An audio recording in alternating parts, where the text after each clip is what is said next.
c'est ça. Namoni Joana sala clip wana Mike na Kalambay. Moni ngamba oh abeta oh et puis il y a sol. Mais on est mal à l'aise dans Makamwana, mais c'est sur les gens chrétiens et basalaka tout net biso. Nous surtout ndé mon abiso. Balingi basi ba melaka masanga comment? Ba melaka masanga ba so croquer pe batou, nous tellement mabé, tout le monde le sait.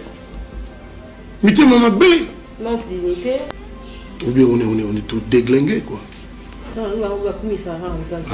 Babala balati. Ni bala ba deuxième bureau, babala pele ba chéri na banzela. So il passe on a comme si on mabé. Franchement. Ok, on continue avec Koffi Olomide, on continue de parler. Pour musique la biso lelo ba benga zo musique té. Ba ko benga musique satanique. On comprend, c'est-à-dire musique au taboulo atika le biso, o wendo atika, o madia atika. Luambo, Longomba, tout Zaïna, Bino, beaucoup de musique satanique. Bozo le bangote, mais tant que vous tirez la musique soi-disant religieuse. La profane. N'engagez vous tirez et ça, le quoi bozo diaboliser, biso. Bozo ça, moussa na biso. Bah chanteur nous surtout au monde à Gawana, tout ça mélange. Tous ça, bah chrétiens qui chantent. Nous c'est-à-dire tout ça, nous avons comme Antoine Christophe, Nakula, Saint-Augustin de Lemba, l'église, c'est-à-dire la communion. Mais, tout le monde a béni, il y a une concurrence contre Bisso, il y a un thème moko Nzambe. Or, Bisso, tout ça, Nzambe, il y a un chanteur, auteur, un créateur, il faut aborder le sujet. Victor Hugo, Monterland, Lamartine, Sela Nzambe. Basela pemu pepe, basela ibali, basela bandeke, basela bambisi.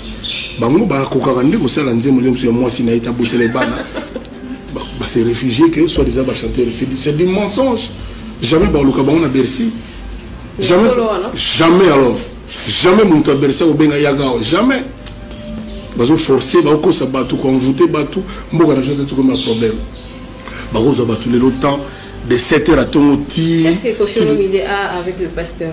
Basa batalo kuta et belé bango sauté mais la majorité ba batalo kuta tout le monde lelo aye bien tout le monde bazo ko endoctriner batu o le batika bat basa bilanga ba vaquer na occupation na bango ba grozo batula po bika solo bina mutu nzambe mutu to a tuna garde à vous moi mutani ngaso ezanga te a tuna respect entre temps aux mutule mususu de 7h à tongo ti 18h moi mutasala musala mboko évoluer ezate voilà le problème qui est là c'est ça.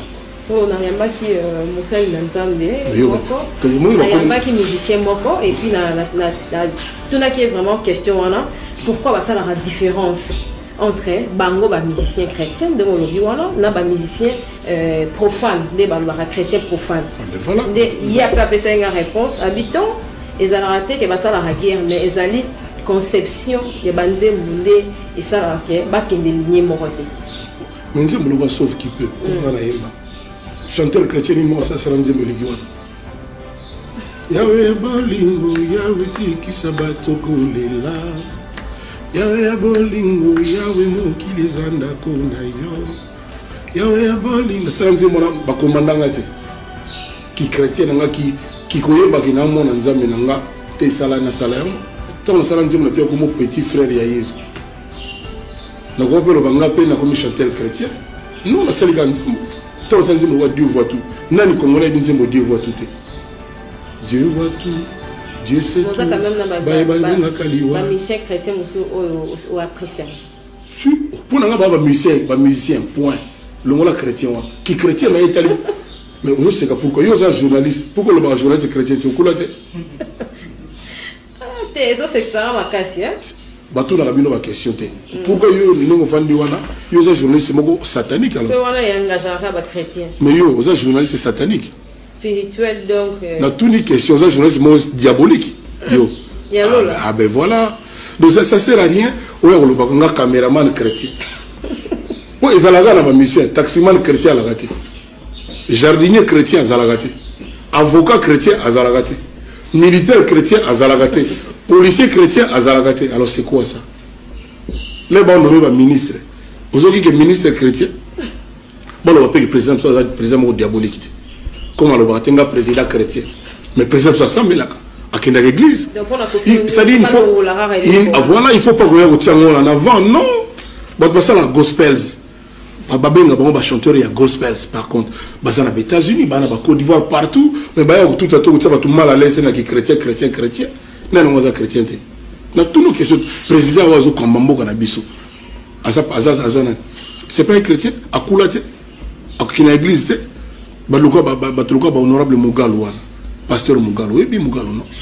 Azana, le tambola kanga nazali conseiller du président chrétien. C'est du n'importe quoi. Franchement, moi, il y en a marre, quoi. Il y en a marre. D'abord, nous sommes un pays laïque. Vous comprenez?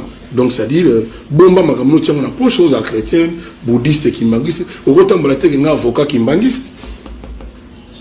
Maman, c'est ça comprendre. Au côté de la tête, on a dit médecin protestant.